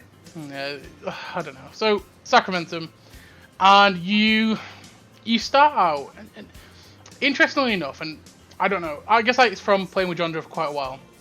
I used to think John Joe was like S tier top laner, and then he just kind of bounced from team to team, not really doing too much. And I don't know, because he always just chose teams that were friends rather than he wanted to win. But like last split it was on Onion or Orion, people actually want the real name, and they did bad. And so you look at that team and you've got the starting roster at the time, I believe, correct me if I'm wrong, is John Joe top, Yume jungle, Zeus mid, AD carry was Nightmare Thor. So it was a guy called Borna. There's a guy from Czechoslovakia, a 17-year-old kid, who was pretty decent. Nightmare Thor and Zeus support. Right, okay. And then people are doing the rankings and whatnot, and they're like, when people are talking, they're like, oh, Sacramentum, they're going to cruise the division. I'm like, okay, I've not really seen Zeus play, but it still doesn't strike me as like a carry player. You've got Nightmare Thor, who was a bit out of his depth when he last played, and he's definitely ain't got any better. Like, he went to mid, didn't do well in mid, went back to AD carry, didn't do well in AD carry again. You've got John Joe, who's just come out of a team that did really bad. And then you've got, obviously, you. And I don't know about the other guy. And I was like, I don't really know why these people are hyping the team. And it came out that Zeus benches himself because he feels like he's a dead weight. Nightmare Thor leaves the community again. It seemed to be like 3 days between joining and leaving. And then you pick up Urban. Or, does he call himself Urban or Oben? Oben. He needs to take the fucking accent off his O then. Because that's how you say that word in German. Urban. But he's Swedish. He needs to fucking change it. He's the umlaut, so I don't fucking know. The fucking German O. It's not an umlaut. Because I thought he was German when I saw it. Yeah. I said, no, I'm Swedish. It's a different thing. But I don't know Swedish alphabet. So. Oben, okay. I'll start calling it Urban, everything that I see. So, Oben, you pick up Oben, and as soon as you do, there's a lot of people just start going, Smurf, Smurf, Smurf, look at this guy, he's a Smurf. And for those that don't know why he gets called a Smurf, and feel free to go look at it yourself, he has like a high win percentage and a high elo.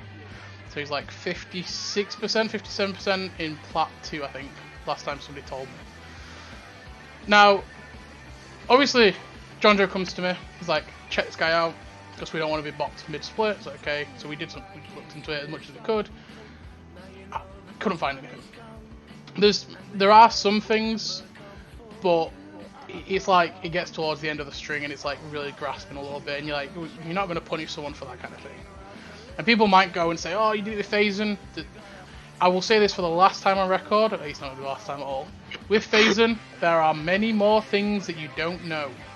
I love how the way you're like looking at the camera, like, believe me, child. No, like, it will come out, because I know it. Like, it'll come out in probably the next couple of months, I think.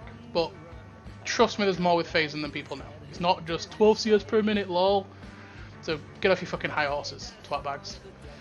So we're not just gonna fucking go, right, Oben, he's a good player. The Fly is back, fucking nemesis over here. I feel like fucking Spider-Man against some villain. And Oben comes in, we look at him, we're not just gonna ban him because we can't find any real reason to. But he is a really good player, so what are your thoughts on him? I think, so, like, just go over everything you just said. Just like battle practice. So, I joined Sacramento because this is a whole little spill here. I was filling for Zeus's team quite a bit, and he's like, "Do you want a spot?" And I was like, "Yeah, sure, why not?" It's a bit more competitive. We finally get John Joe. Our mid gets perma banned, doesn't want to play League again. So I'm like, I basically Coco because it's middle quarantine. And I'm like, Coco, be in the mid, come play. My mid 4, we were doing really well in scrims, because we were just kind of like behind on my 4, he would in, but we would still win somehow for scrubbing team playing shit. And then we get Oben him. He's looking, we make a looking for the AD. Oben contacts us, we get him in. It's really solid. We play one game, and he's solid as fuck. Nice dude. And I was like, same as Onjo, like, this could deep sus. I don't want to get boxed mid split. Because it just, like, same thing with Agratar. If it's a Smurf, it ruins everything for everyone. I don't want to have my. Is he a young guy? I think he's 17, 18. But don't quote me on that. Could be a bit older. Add that to the Smurf file. And so I think I messaged you as well saying, "No, is this guy legit?" Just to make sure, because I don't want to have my like legit wins taken away because of Smurf. Because it's not fun for anyone. And so we lose week 1, week 2. We get him in week 3. And the reason I don't think he's a Smurf is one, because, and his elo is quite high, is he duo abuses the ever-loving shit out of Saliq with his support Sephora. They've been like really good friends. He's a support or sub on PDX Paradox, and they do abuse all the time. So like I've been doing abusing recently. It's fairly fucking easy. You just win. Especially if you like bot lane, it's quite easy. Yeah. Just win. Everyone that's stuck in low elo, just win. Fucking hell. And I know I should become a coach really. Really should. And can you imagine how shit I would be as a coach? You'd be off. I've heard your drafts. I've heard of your drafts. I did an academy draft the other day, and I was like, I actually messaged everyone in the server like, can someone come fucking do a draft because I can't draft for shit here. And so yeah, so I think one, his height, because he just do abuses. He play like in lane. He's like, we've talked about this, like in lane. He's not all that. He just like half-asses like wave management. Doesn't do much in lane, like unless I'm like ganking or that's just like a free int from the enemy team. He just plays to get to 30 minutes, free items, and has decent positioning. And I think compared to like other ADs and bot lanes in the group, who were just like, me monkey ADC, me go kill, they just fucking, like, no offense to Bafu, like, just what comes to mind. Like, he's jumping in, he's like really aggressive, like, he jumps in all the time. So, like, you're going to make more mistakes and look bad if you've got a higher KD because you're taking these silly fights and trades. Whereas like Oben's, so like quite often our comms will be like, okay, like me and Coco are looking for a fight in the jungle, we've got a lead, and we're calling John Joe and Springs here, and then we're looking for a fight, and we lose a fight, and it's like, where the fuck is Oben? It's fucking bot lane or top lane, catching a wave, slow push Netherlands, shitting out it. I'm like, Oben, just fucking come fight. It's like, no, let me just wait, let me get this XP lead, let me get this gold weave, and I was like, okay, and they get the 3 items, and he's just happens to have like we know that he can like do well on team fights, so like we're communicating team fight well. Jojo's always getting good flanks, so like they're not getting on to Oben. Oben's popping off like well because he's playing like a Caitlyn or a Xayah, so they can self peel as well. Spring can peel for him as well, and then me and Coco are just being really scrappy in the team fight. And so it works really well for us. And I think his CS numbers like just look better because he's just catching all these waves and side farm, always slow pushing. Like if you ask him himself, he says that he needs to like be more aggressive. He's too passive. He's at this. It's just how he plays. So like often the case will be like me and Coco like, yeah, let's fight here. And he's like, yeah, let's not do that. We haven't got Prio in this lane. We haven't got this. And it's like, okay, Oben, let's not fight, I guess. And then I go fight anyway and die. But so you're saying is you're basically the Chaos Llama of Sacramento? I am the Chaos Llama. yeah. Apart from Oben will laugh with me and not at me, and we won't scream arguments. So I don't think it's bad. I just think he stands out against Div 3 because Div 3 is Div 3, and like I don't think he's Div 3 standard. I think he can easily play Div 1, Div 2. I just think he stands out against everyone else just because they've not improved. Like who's playing like in Div 3? So you've got Nini. Like there's some serious issues there. Like there's a flame thing. Like there's just things to learn. Like even Cliff was saying the other day on the power rankings. Bafu, aggressive as fuck, always jumping in on Tristan into that. He's gonna get himself killed. He's gonna make himself look bad. Whereas Oben's just staying back, catching waves, catching farm, and waiting to do an AT does. I don't know who's NSKA's AD. Who's that? They fucking change rosters every 3 days. Yeah, they've cleared. There's Nigel. Nigel, yeah, because he auto-filled. And so Nigel was like a mid lane. I made a meme about that the other day. Yeah, so he's a mid lane main playing AD. So those are the 5 teams in our division. He's been playing AD like 4 seasons now, and like started putting some serious effort into the game the past year. Like he watches like skill cap videos and all that. We've talked about it at length. Because like I don't want him to be a Smurf because it just makes me look a dickhead again. I don't want that. Yeah.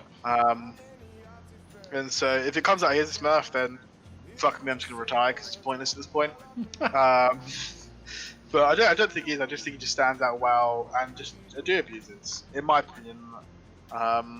And he just plays to a way that suits him and suits our team in the scrappy team fights and gets the team fights where he's ahead. And yeah, because we've talked about this before in like different calls and stuff like that. Yeah, that's my 2 cents on it. And like I'd like to think you would know if I did think as a Smurf, I'd come forward. Yeah, I think you would. I'm sure people are going to make or draw comparisons between the early conversation with Agratar and.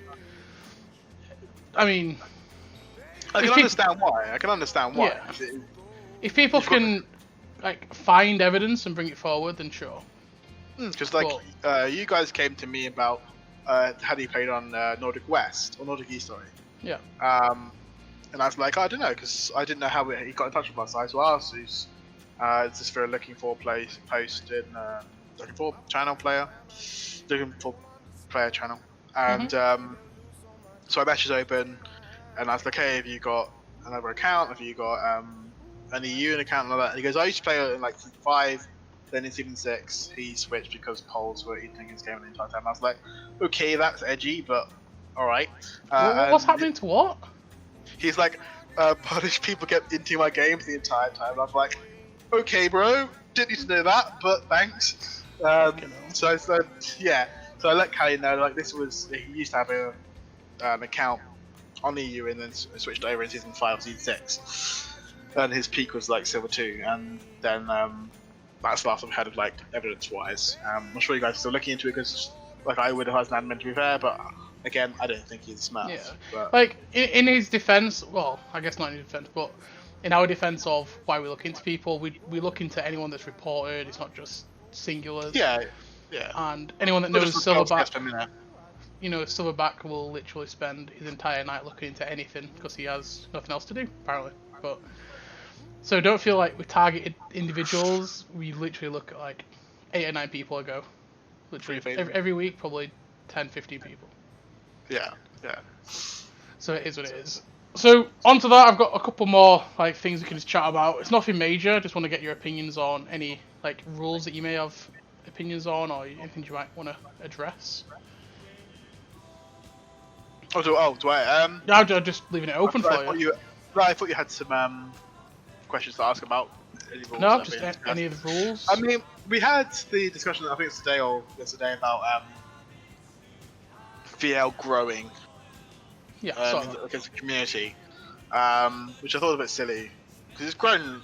Like I've not been there from the beginning, but I've been like from a very early start from what it is now. And I've been around a little bit in CL days. So like I remember like way back when we were in PWC, like we were like, okay, we'll go in Somnia and then we'll go into Pet Compete League and we'll compete there. And Glenn was dealing with all this, dealing with it all, and he was like, yeah, they've mental boomed, they're not running CL this year. And everyone's just like, what a fucking waste of time. And now we've got like regular splits, mid-road tournaments, great content. Like Joycey's jibber-jabber. Like Joycey's jibber-jabber. As much as there is some like online people, there's always going to be enough people in our community, so it's what it is. It is a great place, like people such as ourselves that want to game, chill, have a relatively relaxed environment while also having like a competitive edge. And I think VL has come a long way from Impress to Hyper to U, and I really like. I'm glad that it's about like as sentimental and like soppy as it is. It's nice to have it because like I was having this conversation with Callie the other day. Like the reason him and Dan became admins is because they didn't fancy playing anymore, but they went to remain part of the community because it's nice to be a part of it. As much as there's like drama and like bullshit, like there is some really good like pros to it. Like the VL pub quiz is fucking jokes, that they're always funny. Like that's probably my proudest idea that I ever had. Yeah, it was brilliant. And then like having a laugh, like it's got some really good like positive sides to it. And there's F1 part as well. So like I think there's a few people that only do F1 but don't do League. And then like I'm getting the Valorant stuff set up. There's Minecraft and I think James doing Civ 6 stuff, things like that. Yeah. So there's a lot of other stuff that's going on. It's not just like back to the CL days where it was just you turn up for your games and other than that you shit talk to people in the chat. Like that was literally the entirety of CL. And these days, I always there's some content, but it wasn't much. But then these days it is a community. I think the conversation was, should we just stop trying to grow and just keep the community that we've got now? And I don't know. I think. Go on. I think if it were to grow, like say you have like an influx of 50 players join and want to do that, that is going to be a lot to handle with regards to admin checks and eligibility and for that. So you would then need to take off like. So if you don't have people come and be admins or moderators, whatever, staff, you have the problem of people sleeping through the leaks like Byron and Delight and Hentai Haven. People make mistakes, you can't help that. Yeah. But like you would need some support system in there just in case. It's unlikely that 50 people is going to join like that. You'd probably be like, I'm guessing, I don't know how you guys advertise, I'm guessing for like various different ways, but you have things in place just in case. I'm sure Silverback on his like 20 different screens could probably do it all at once anyway. But I think it's not like there's definitely that in place, and like I think there's people will be willing to help if things that would happen.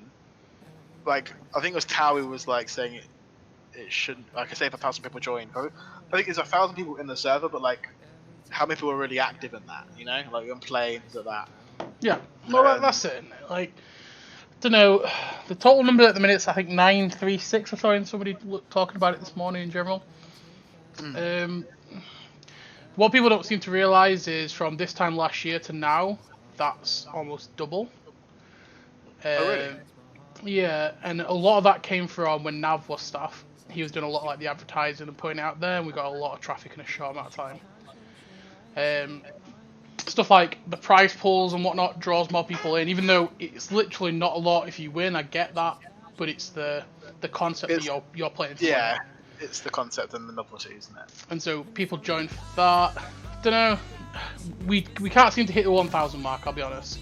Whenever we go up, we drop a few and go down. We level around 940 quite often. I might have had a hand in getting one of the accounts out of the server. Yes, more than likely.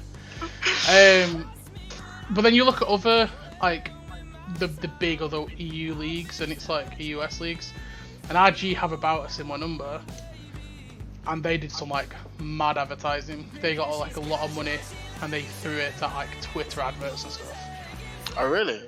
Yeah, they really went ham. How do you guys advertise? Is it, like, just, so, like, mainly, like, yeah, Reddit, looking for posts.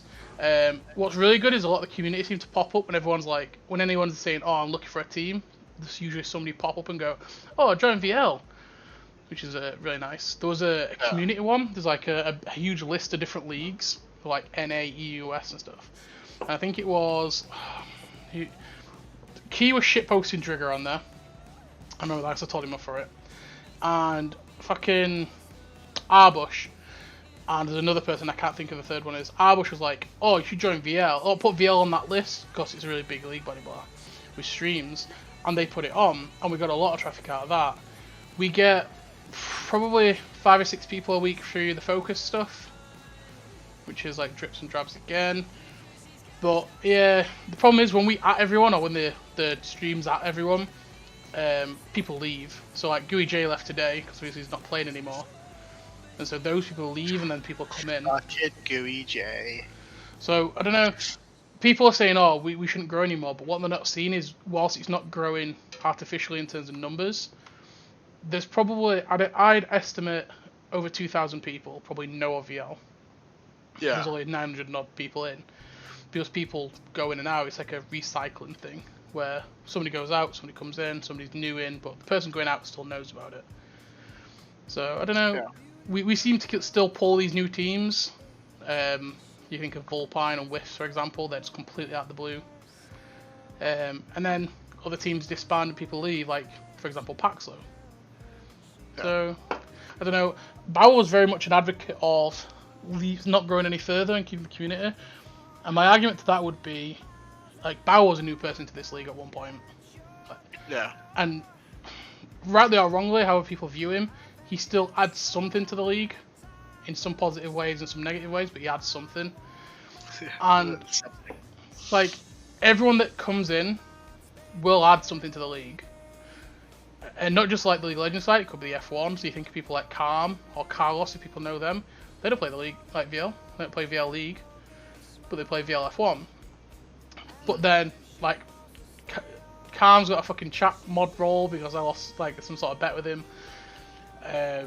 But he still pops with the chats and chats to people. He speaks to like Ceres and stuff who doesn't play F1, so there's still a community aspect from it.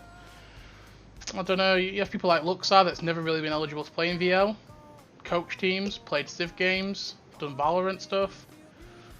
I don't know. I think there's definitely an argument for people joining and adding to the league. Obviously you'll have subtractors, but on the whole, Jopley, if you're watching this, stop fucking inviting all your Mongo friends to spam. Not letting you have the invite links. Someone clip that, please, for the love of God. We was talking about in mod chat earlier on. Every cunt and their nan's joining through a fucking Jopley link and spamming. Alex is like banning them all, like, honestly. Fucking. So other than that, like, other than those fuckers, like, I like new people. I just wish the VR community would be more welcome. Like, I get that they are as much as they can and people need to integrate, but I just wish they would sometimes be a little bit more. Yeah, I think it's very easy just to meme someone who's like new around here. Yeah. Like, let's everyone laugh at the new kid. That's it. Like... And it's not like I've not done the same before. I probably have at some point. But yeah, I agree with what you're saying. I reckon if it were to get to like say hit 2,000, then like you'd have to like drastically change the overhaul and how to manage the league. Yeah, I mean, number-wise, but that's not saying it's unrealistic for it to hit 2,000. It's just something to bear in mind. Let's say we just scale it by 2, right? So everything doubles. We've got 4 divisions. We just have 8 divisions. Now, if the ELO is the same ELO, like it's the average curves and stuff, we just have 2 Division 1s, 2 Division 2s, 2 Division 3s, 2 Division 4s, or 1 Division 1, 2 of the rest, and 1 bottom one. And you filter up. A little bit like, if people know English football leagues, how they do Conference North, Conference South, where they're equal standing in like the stands, like they're both here, and when they like win their leagues, they go into the same one. They go like filter up, and we could do that. In terms of like how it's run, I mean, 99% of the time it's run by itself anyway. Don't forget, I was running this a similar size of this league. I was running this shit with fucking 1 person. Like I was doing everything at one point. Don't get me wrong, I was burning out from it, but it's possible. So when you look at the staff, and we've got 8 or 9 people now, and possibly more applying, I don't know. I don't think it's unmanageable. I think it becomes unrealistic is probably a better answer. Maybe if you have 2,000 people, you might have, I don't know, an extra couple of divisions. How many people about 2,000 are going to be active? Yeah. Because like we've got 1,000 people now, but 1,000 people aren't active in the server. No, however, what really did shock me is Glenn quoted some statistics. On average, each day, there is 200 unique interactions from the people in the server. Every day. Yeah. That's quite cool. And if you'd have asked me, I'd have said it's probably less than 50. But then you're not factoring that the VL stuff has like 20, 30, probably about 15 or 20 people that don't play the league side at all, but they interact with the F1 stuff. So I think there's a few new people. Shadow was talking about getting some of his friends have went to Valorant League, and Kree's invited some of his mates as well. Just one, I think. Well, that's it. This is how it grows. It's how the F1 grew. Like you had people inviting each other. But I don't know. Like I say, how do we not know that one of these new people is not the next Cradden? That's not the next like character in VL, not the next Ruben, not the next Drigger, like the next character. Yeah. And that's what I'm saying. Like people might have. Joycey. No, there's no one next to me. But like, if people don't give these new people a chance, then I don't know. I guess we'll never know that. Oh, I think we just lagged now. Yeah, we're alright. But I just feel like. Hello? I can hear you. Can you hear me? Fucking internet, bro. I can hear you. Let me type it to you. I can hear you. Right. Don't know if Wavy can hear that. I'll see that I've typed. Yeah, you can. So, ladies and gentlemen. I got you. Oh, you're here. I was about to wrap it up anyway. I was just like leave on one final note that I just wish people would welcome new people in. Wavy, have you got any last words to say? Horizon Light are gonna get fucking bogged. Like I'm gonna take such a massive shit on their faces. Like they're gonna need actual, like, real fucking disgusting bleach chemicals to see again. Like I'm gonna take a shit on them. Then they have to come to me for medical help, and I'm like, bitch, no. And then that'll be there. I'll be honest with you. If I was in a medical, do not quote this. Ever, because if we get dicked in finals. Right, we're going to call it there, ladies and gentlemen. Thank you very much for tuning in this episode. As I said at the beginning, I'll put a form out, so if anybody does want to apply to be on my probably worst chat show ever, then feel free. I've been your host, Joycey. He's been Wavy Lad. Thank you very much. God.